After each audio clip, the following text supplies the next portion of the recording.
everybody. Hello and welcome to the CREEDCAST. This is, of course, being recorded actually very, very early on Friday, the 17th of July.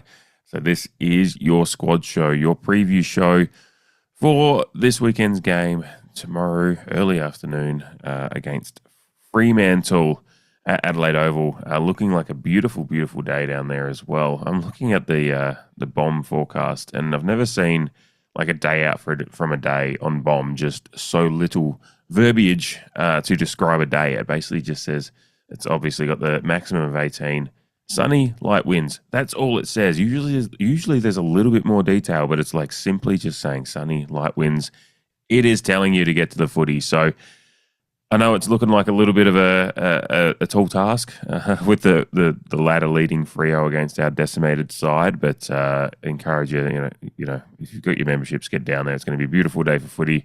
See some of the young bucks that are getting around for us, another debutant, of course, and we'll get to that in due course here as well on this podcast. This is an edition of the show that is myself and Jamie coming together from different timelines. I went and saw the Odyssey last night, and so we couldn't get online together. So he sent me through voice notes. By the way, the Odyssey was incredible. It's everything I wanted and expected from Christopher Nolan, doing his adaptation, his vision for Homer's The Odyssey. So an incredible film, and make sure if you are interested in seeing it, you see it on the biggest and best screen possible.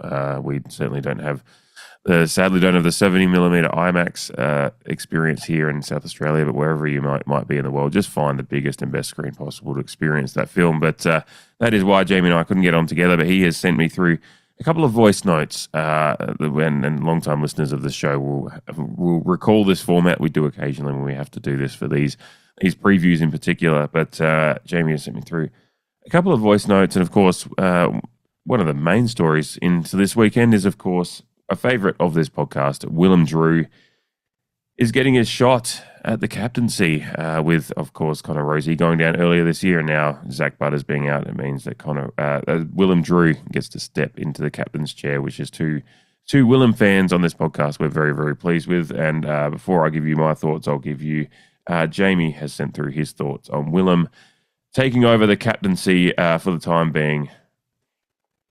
Good evening, Creed fam. Jamie here, coming in again in voice note form, as Dave and I are on alternate timelines tonight. Just checking in with my thoughts, obviously. We've obviously got a big game coming up this weekend, but obviously the bigger announcement in the Creed circle is that Willem Drew will captain the football club. For those of you who have been part of the Creed cast family for a long time will know our love for Willem Drew, or WD28 as we have affectionately referred to him for quite some time now. I guess it's just a good opportunity to see what he can do from a matchday point of view.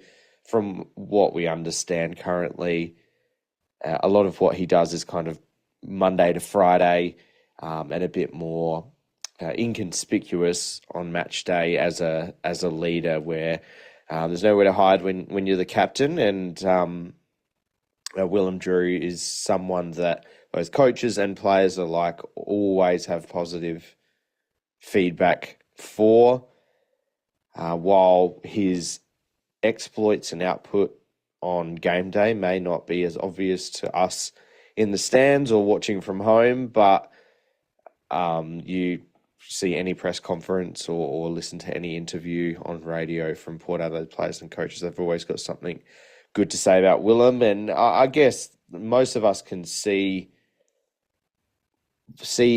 what they're on about. Particularly from a tackling and defensive point of view, we're all quite aware of the unsung hero that Willem Drew is in terms of his tagging ability and his defensive midfield prowess. Currently sitting seventh in the AFL for tackles at the moment, and currently his player rating for the season is 11.49 on Wheelo ratings, which is actually our fourth best this season, and is an improved player rating on season 2025 for Willem Drew. So it just goes to show, I guess, there in a nutshell, that he may be performing his role a lot better than what people give him credit for, and even, to be honest, us on the CREEDCAST have given him credit for this year. He's obviously doing or going about his business under the radar in regards to, or in comparison to, the likes of Zach Butters, Horne-Francis, and some other key pegs in our system and improvers of this season. But no, I'm looking forward to seeing what he can do. It'll be interesting to see if his role on game day changes, because they have listed him as the starting first ruck follower. So it'll be interesting to see if he gets a lot more of the ball being with a bit more responsibility on his shoulders. But I hope he has a good game. He's got a perfect runway now to kind of not let his hair down, but put his personality on the situation. And I think I read before that he's currently sitting on 147 games. So I guess in a few weeks' time, he'll get to celebrate his 150th as a captain, which is pretty special. But that's getting ahead of myself. But yeah, just wanted to highlight Willem Drew, WD28. My brothers and I will be wearing our WD28 shirts that were once upon a time available as some CREEDCAST merchandise. But not currently on hiatus at the moment. Maybe we'll bring them back. But looking forward to his game. I'll get on to my thoughts about the game against Fremantle in another voice note. So go well, Willem. We love you, and I'll see you guys listening or watching very soon. Yeah, as well summed up by Jamie there. We do love Willem on this podcast, and I think it is part. There is that workmanlike quality to his game, the honesty to it. That inspired those WD28 shirts, which do have a plan to come back up online on the store. It's just store things have been put in the background while I focused on getting the podcast product a little bit more polished this year. But there is plans afoot on that in that space. It's just it is time consuming, and I spend between a full-time job and the 15, 20 hours a week that go into this venture as it is. It just hasn't gone up yet. But yeah, the WD28 shirts will come back at some point. But Jamie is and his brothers are proud owners of OG versions of those, and I'm looking forward to seeing them out and about again. I think mine is still sitting in the US, I said to Jamie, so I won't be able to wear mine. But I was pretty proud of that design, to be honest. WD28 is a fan favorite here, and I think it was interesting, Jamie, bringing up the player rating. I hadn't actually thought to look at his season long player rating in a while, and so I'm glad Jamie brought that one up there. I haven't listened to these voice notes before I'm playing them, so I'm kind of hearing them with you, and it kind of just shows that kind of under the radar. Look, yeah, there is games where you just like, depending on, he does so much work for us that's tasked to him, that sometimes a game you notice him more than others, and sometimes you will look, oh, where was the Willem in that game? It's just like when you watch back the game, you see like he's doing a lot of hard work, and that does get some inside 50s. It just depends where he's placed, and as Jamie said, that follower, that role could be a little bit different this week again, maybe a little bit more noticeable because of the fact that he's going to be tasked with a little bit more, even more leadership on field than he already is, based on the fact that we're missing so many of the usual real weapons in your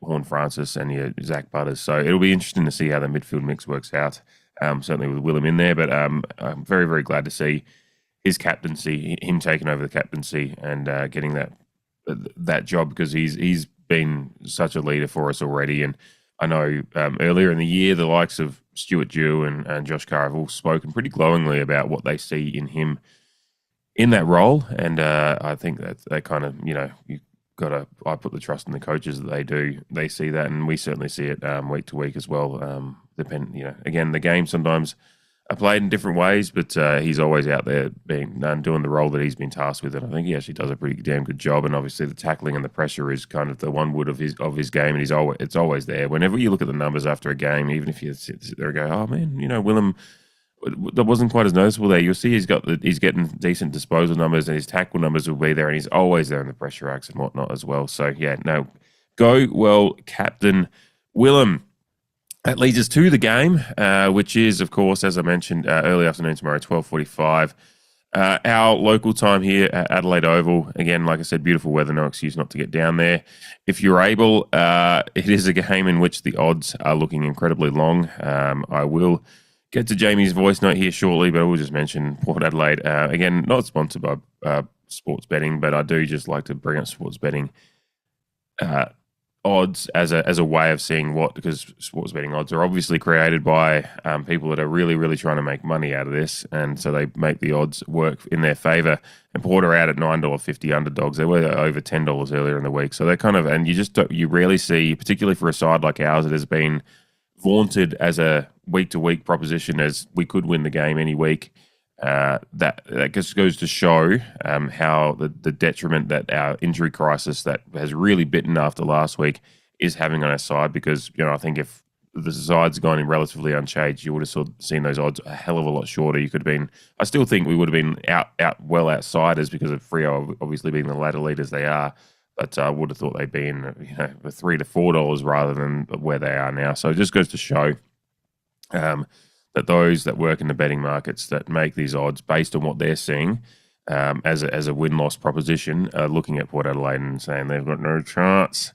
But games aren't played on paper or betting agency odd-making sites. They are played on fields of grass, of which we will be playing tomorrow. And so we will get to Jamie's voice note thoughts here on the game. I think it's about 10 to 12 minutes here of Jamie, and then I'll add my thoughts after that before we close out this episode, which is going to be a little bit shorter. Obviously, I'm trying to pack it in between a movie viewing, sleep, and another day of work. So, but we'll get to Jamie's thoughts here, and then I'll bounce off of them myself post haste. G'day, guys. Me again, Jamie here. I guess we're up to the part about the game against Fremantle on the weekend.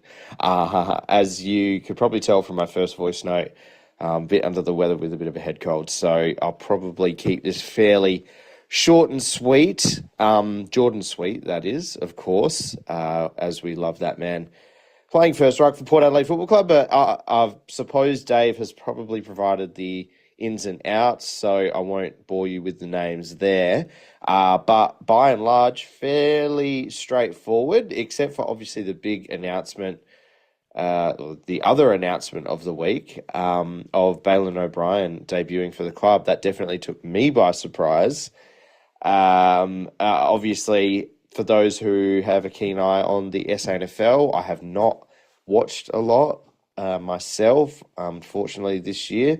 But he has had some pretty decent raps just from a raw perspective in regards to the way that he goes about his football, being a country lad, working on the farm, building pallets, is what we've got to know about him. So that just about says it all. And I suppose fits a mould that we're seeing Josh Carr wanting players to kind of form into, and that's just you got to have a bit of fight in the dog is a part of a phrase that I mentioned in our review pod the other day. The likes of Balin O'Brien, a guy who likes to go after the contest in his own words, but then in more recent times with the inclusions of Zato, who obviously comes back from illness this week, for Jacob Ware, who was at the late in for him. So that was probably the fifth call that was obvious coming out of the weekend's game. But Zato, Xavier Bammett, players like that on top of our established kind of hard nuts. Evans is playing with a bit more of an edge this year. Lai obviously never shirks a contest, as we've discussed before, but these young players clearly have to show that attribute as a minimum for Josh Carr to want to play you, I guess, to select you. If you're going to play in his team, you got to have a bit of mongrel about you, or just always ready to put your head in the hole. And from what we can gather from the small sample size that we've got, Young O'Brien shows that in spades. Obviously, another interesting tidbit is that all of our acquisitions from a drafting point of view or SSP point of view will be playing this weekend in O'Brien, Zaddo, and Xavier Bammett. In the draft period, we famously didn't take anyone, so that's makes that kind of milestone a little bit easier to attain just with the 3 players. But good for them. They're all living in the same house, which I found out earlier from watching O'Brien's interview press conference. So, you can only imagine the conversations that they're having and the excitement that they would feel. But, it just goes hand in hand with this week's game in that it's really one of the biggest free hits to just see what some of these people have got. From a young player point of view, but then from the likes of, Todd Marshall gets his reacquaintance at AFL level to see, if he can provide something in the absence of Mitch Georgiadis. Obviously, we've seen what Todd Marshall can do in the past, but, he's obviously been a fair way off it and probably hasn't really been kicking the door down at SANFL level, but he gets his shot by default, and I'd say possession is 9/10 of the law, but we all know Mitch Georgiadis is going to come back. But we just hope that Todd Marshall can play a role in the interim, obviously against Fremantle. Zerk Thatcher obviously comes in. I'm happy with that from the tall defender versus their tall forward point of view. And Christian Moraes, I've always got time. We've always got time for Christian Moraes on this podcast. We love the way he goes about it. He's typically been playing low time on ground numbers, minutes, percentages in his games this year, but he's actually returned positive output in relation to that time on ground. So I'm intrigued to see if he gets more minutes. He's been listed on a wing with our team sheet, and as we have generally said, you take the team sheet with a grain of salt to an extent. But, if he does get that wing time, if he does get more minutes, I'm excited to see his stat sheet at the end of the day, because he typically has pretty well-rounded games when he plays a lot of minutes. And I don't know if anyone saw, but there was like a random video of JHF, Christian Moraes, and one other player who I can't remember off the top of my head, all arriving to training and wearing suits. And I meant to share it when I saw it, but Christian Moraes was wearing just a classic kind of black tuxedo, not tuxedo, he didn't have the bow tie, but, had a nice tie, black suit, and was wearing these really sick sunnies. And I was ready to select him just off that. He looked fantastic, schmick. So happy to see Christian back in. Like I was saying, this game is, a big free hit. We've been given no chance, nor do we realistically think that we have a chance, but it's an opportunity to put up a fight, see how close we can get to the best with all these noteworthy outs, but and to see what the other guys can offer against the best. The Freo's statistics just speak for themselves. They got us pipped for just about every key statistic and, Wheelo ratings, nuance statistic. Our defensive 50 to forward 50 defensive percentage is just slightly better than theirs. But that's really the only thing. And in layman's terms, that means how good we are at stopping oppositions transitioning the ball from their defensive 50 to forward 50.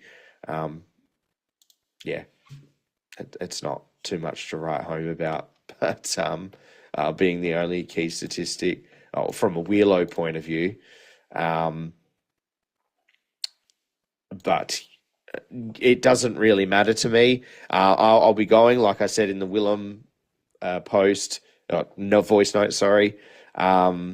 This weekend's game is one of those games where I briefly mentioned it in our review pod at the end of that one, where as a member, when our backs are against the wall this hard and when we're downtrodden and yeah, have an injury list as long as denial. These are games where I feel I'm obliged to show up, if that makes sense. And obviously, I understand. Yeah, there is obviously local football on at that specific time, so it's going to be hard for a lot of people to make it down. And I understand that people don't, yeah, live and breathe football like I do. So, but I hope everyone listening or watching can see where I'm coming from. You know, our guys are at a hiding to nothing. I just think of how they would feel if 20,000 people rocked up because we all assumed the outcome. These are the times that we can do our bit as spectators and as fans and show up, cheer loud, cheer proud. Try not to get too upset with some inevitable things that we're going to see, mistakes and score lines perhaps getting a little out of hand. And if it does happen, it happens, really.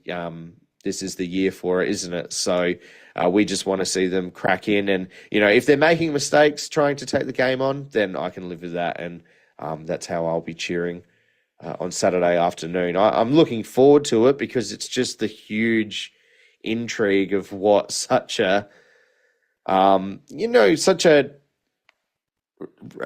I'll say respected team, like on our end. Obviously Fremantle are well respected, they're top of the ladder and going great guns over there with old Wharfie time. But I think in terms of a 15th place side like Port Adelaide is, I feel like we're getting our due credits, and we've been pretty well respected in how we've gone about it this year. So I'm very, very interested to see how that team goes and see if we can hold sway. Wheelo Ratings has Freo to win by 28.9 points and an 81% chance of doing that, which I think is unders in both regards. But if we can hold out and keep the margin below 30 points, and we see a bit more from your, Xavier Bammets, who had a great game against St Kilda, we both thought, and a great debut for Balin O'Brien. See some lesser lights, quote unquote, take steps forward.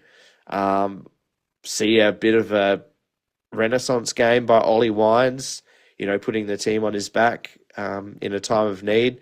This game is not without its intrigue, and that's kind of the lens that I'm trying to look at it through, with the result being the result, and que sera in that regard. I'm kind of in a spot of rambling now. My head's a bit cloudy, so I'm probably going to leave it at that. But I hope we go well. I like I said, I like that margin. I had a chat with an in-daily reporter yesterday, or Wednesday for those playing at home. And he asked me what I thought the margin would be. I think the line on Sportsbet, Dave and I looked on Tuesday night, it was about 47 points. And I said, if we can keep it under 6 goals, I'll be happy. But definitely if it follows Wheelo Ratings prediction of 28.9, I'll be pretty happy with that. What's that? 3 goals better one half and 2 goals better in another half. So 5 goals better over a whole game. I can live with that. But we'll see. I'm very, very interested to see how it'll go. Love you all. Thanks all for your support. Dave and I will be back, obviously, together next week, and Dave will obviously extend upon my thoughts here. Hope you'll have a great weekend, whatever you choose to do or wherever you're watching the game from. Let's cheer on the lads and hopefully we get the best result possible. Cheers, guys. Take care. Yes, thank you, Jamie. He did mention at the top there, he said, I assume David will have gone through the ins and outs. And if you're watching on YouTube, you would have seen my face ooh, I have not.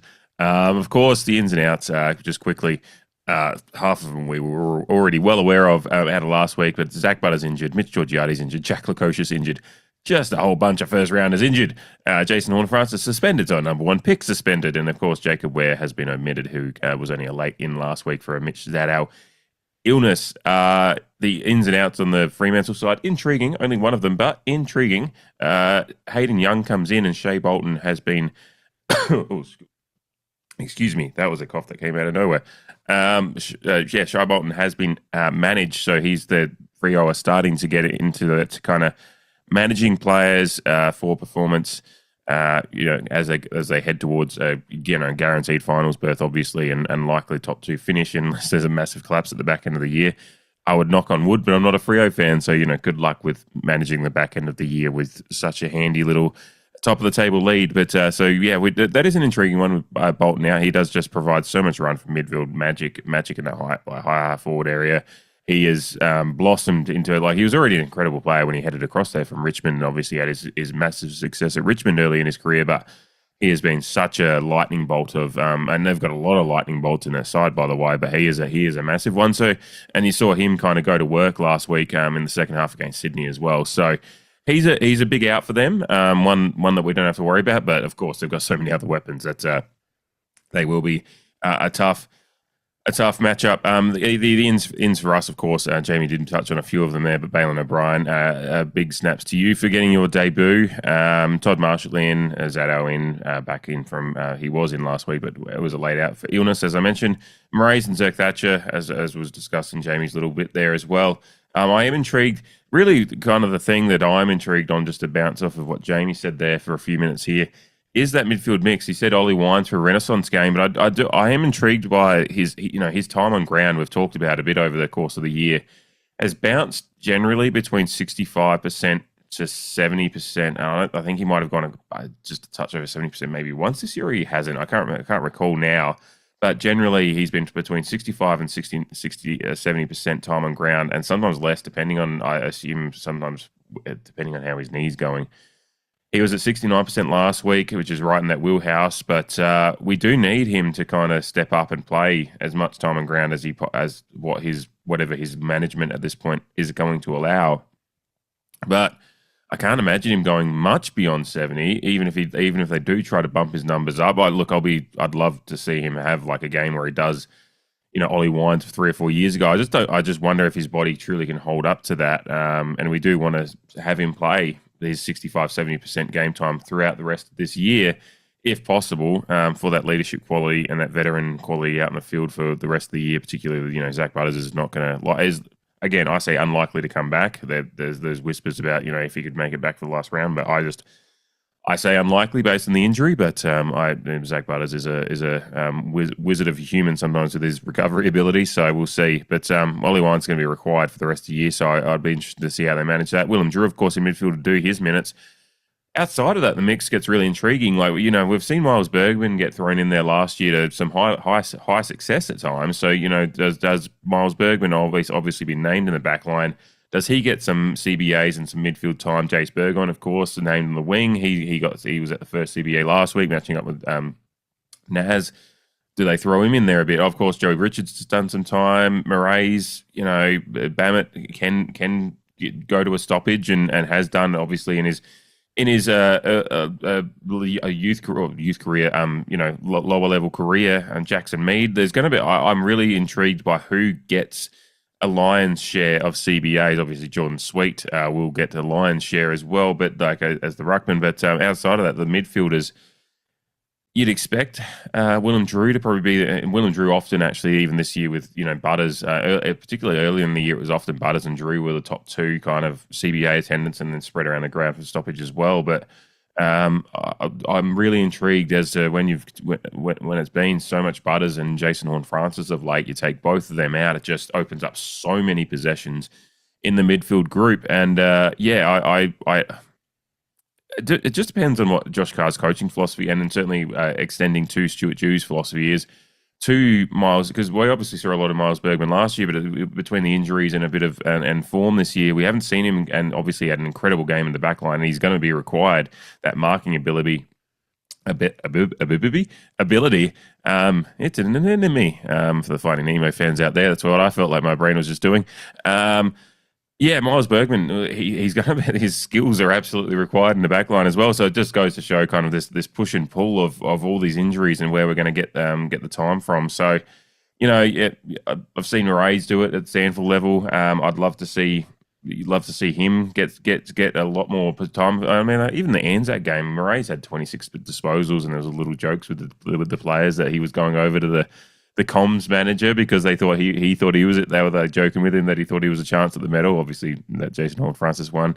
And shout out to Jamie bringing up the suit as well. I think he mentioned Murray's and Jason Horne-Francis turning up in suits. I think Benny Barrett was the other one that was in the little bit of footage that the Port Social shared. It was very, very funny. And yeah, Murray's did look schmeck. So maybe a little bit of confidence exuding from the young man, Christian Moraes, who we do love here, and he's just been one of those ones that just for needs based stuff just quite hasn't gotten as much run this year as some of the other youth guys. And I think Moraes is one of those guys that, and if we keep the patience with him, he's already got a lot of the tools and the field vision. It's just getting the body set for AFL standard and just getting the time as well. When you've got so many good players playing in similar roles, sometimes you get frozen out for possessions. You're just not going to get the time on the ball.